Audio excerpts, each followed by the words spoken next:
നമസ്കാരം. ഓരോ ദിവസവും പാർലമെന്റ് വലിയ ബഹളങ്ങളും പ്രതിഷേധങ്ങളും കൊണ്ട് ഇപ്പോൾ കലുഷിതമായിക്കൊണ്ടിരിക്കുകയാണ്. ഇന്നലെയായിരുന്നു ഭരണഘടനയെക്കുറിച്ച് അമിത്ഷായുടെ മുഴുനീള പ്രസംഗം പാർലമെന്റിൽ അരങ്ങേറിയത്.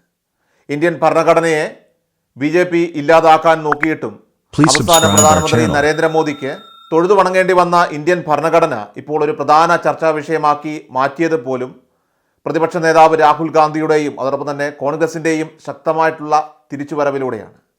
എന്നാൽ ന്യൂനപക്ഷങ്ങളോട് എക്കാലത്തും അവഗണന കാണിക്കുന്ന അമിത്ഷാ ഭരണഘടനാ കർത്താവിനെ തന്നെ അപമാനിച്ചതാണിപ്പോൾ രാജ്യത്തേറെ വിവാദമായിരിക്കുന്നത്. ഭരണഘടനയുടെ 75ാം വാർഷികത്തിൽ രാജ്യസഭയിൽ ദ്വിദിന ചർച്ചയുടെ സമാപന വേളയിൽ കോൺഗ്രസ് അംബേദ്കറുടെ പേരെടുക്കുന്നതിൽ BJP സന്തോഷിക്കുന്നുണ്ടെങ്കിലും അദ്ദേഹത്തോടുള്ള യഥാർത്ഥ വികാരത്തെക്കുറിച്ച് പാർട്ടി വ്യക്തമാക്കണമെന്നായിരുന്നു പറഞ്ഞത്. അതാണിപ്പോൾ വലിയ വിവാദമായി മാറിയിരിക്കുന്നത്. ഇതോടെ പ്രതിപക്ഷ നേതാവ് രാഹുൽ ഗാന്ധിയും കോൺഗ്രസ് അധ്യക്ഷൻ മല്ലികാർജ്ജുൻ ഖർഗെയും ഉൾപ്പെടെയുള്ള നിരവധി കോൺഗ്രസ് നേതാക്കൾ അമിത്ഷായ്ക്കെതിരെ ഇപ്പോൾ തിരിഞ്ഞിരിക്കുകയാണ്. രൂക്ഷമായിട്ടുള്ള വിമർശനവുമായിട്ടാണ് രംഗത്തെത്തിയിരിക്കുന്നത്.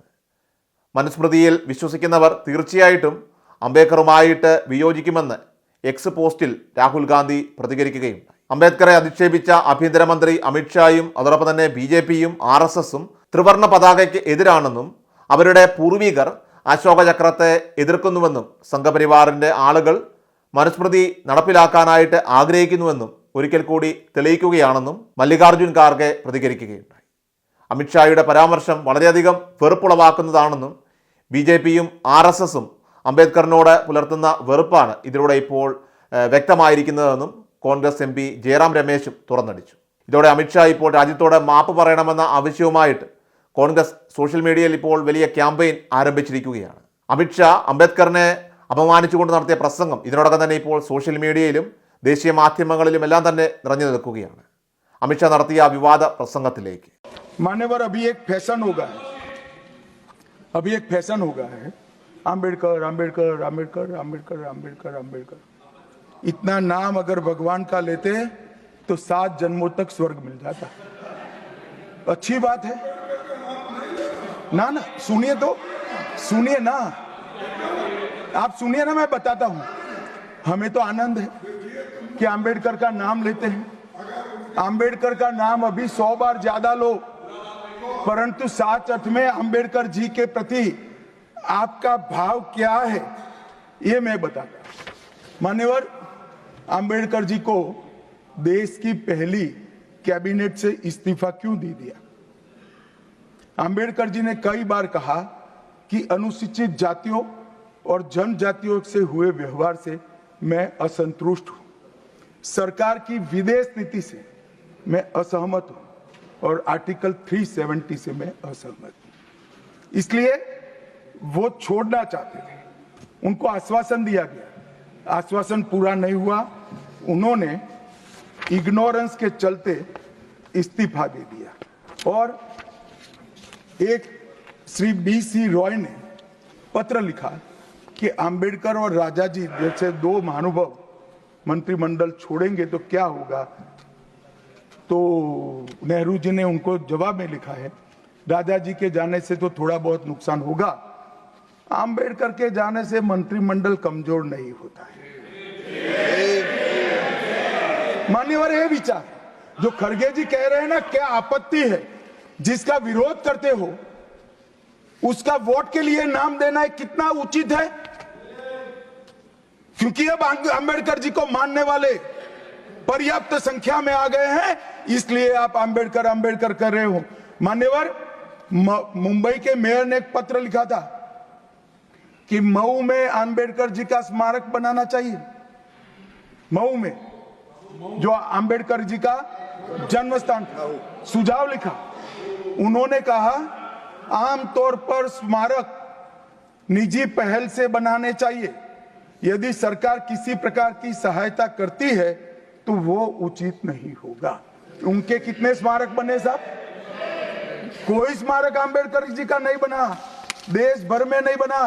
आम्बेडकर जी के स्मारक कब बने? जब भारतीय जनता पार्टी सत्ता में आई, तब मऊ में डॉक्टर आम्बेडकर के जन्म स्थान पर स्मारक बना। लंदन में अध्ययन करते थे, वहां स्मारक बना।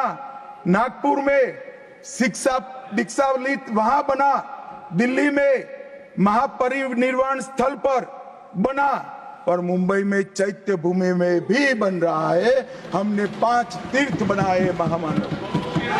और मैं मानता हूं मान्यवर, मैं मानता हूं कि अंबेडकर जी के सिद्धांतों पर चलना नहीं और वोट के लिए उनकी गुहार लगा देना। 14 अप्रैल को राष्ट्रीय समरसता दिवस घोषित किया हमने, 26 नवंबर को संविधान दिवस घोषित किया। उस वक्त भी इसका विरोध कांग्रेस के वरिष्ठ नेताओं ने किया। मान्यवर,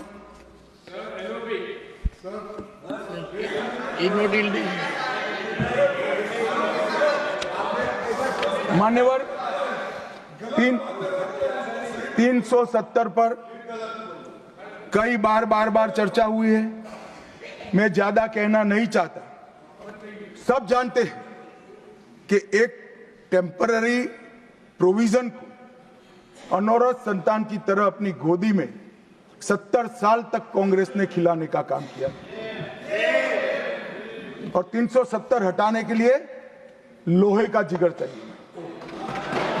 और जब देश के प्रधानमंत्री नरेंद्र मोदी जी 2019 में फिर से प्रधानमंत्री बने, एक ही झटके से इसी सदन में 370 और 35 को समाप्त। इसी सदन में कहते थे खून की नदियां बह जाएगी। खून की नदियां छोड़ो, कंकड़ चलाने की किसी की हिम्मत नहीं है। कंकड़। और मान्यवर क्या हुआ? इसके बाद क्या हुआ? 35,000 पंचायत के सदस्य आजादी के बाद पहली बार चुनकर आए। 2 करोड़ 11 लाख एक वर्ष में पर्यटक आए। पत्थरबाजी शून्य हो गई। आतंकवादी घटना 92% कम हो गई। एरिया डोमिनेशन बढ़ा। 33 साल के बाद घाटी में थिएटर में रात्रि का शो चल रहा है। 34 साल के बाद ताजिया का जुलूस निकला। पहाड़ी, गुर्जर, बकरवाल और वाल्मीकि को आरक्षण मिला और घाटी के हर घर पर हर घर तिरंगा अभियान भी चला। श्रीनगर में फॉर्मूला 4 कार रेसिंग हुई। लाल चौक पर तिरंगा शान से फहरता है और दुनिया का सबसे ऊंचा रेलवे आर्च ब्रिज आज चिनाब नदी पर बन रहा है। सबसे बड़ी लंबी ट्रांसपोर्टेशन टनल फिर पंजाल में बनी और निर्यात रैंकिंग में अपना कश्मीर सभी यूटी में नंबर 1 पर निर्यात में आया। मान्यवर 80,000 करोड़ पाकिस्तान से आए हुए विस्थापित, घाटी से भगाए गए विस्थापित और पश्चिमी पाकिस्तान से आए हुए विस्थापित को 80,000 करोड़ दिया और 1,19,000 करोड़ का निवेश आज आ गए। मान्यवर 370 के रहते 70 साल में 12,000 करोड़ का निवेश आया था। अब 5 साल के अंदर 1,19,000 करोड़ का। എല്ലാ ദിവസവും വാർത്തകൾക്കായി സബ്സ്ക്രൈബ് ചെയ്യുക, ഫോളോ ചെയ്യുക. വാർത്തകളുടെ നോട്ടിഫിക്കേഷനായി ബെൽ ഐക്കൺ എനേബിൾ ചെയ്യുക. Please subscribe our channel.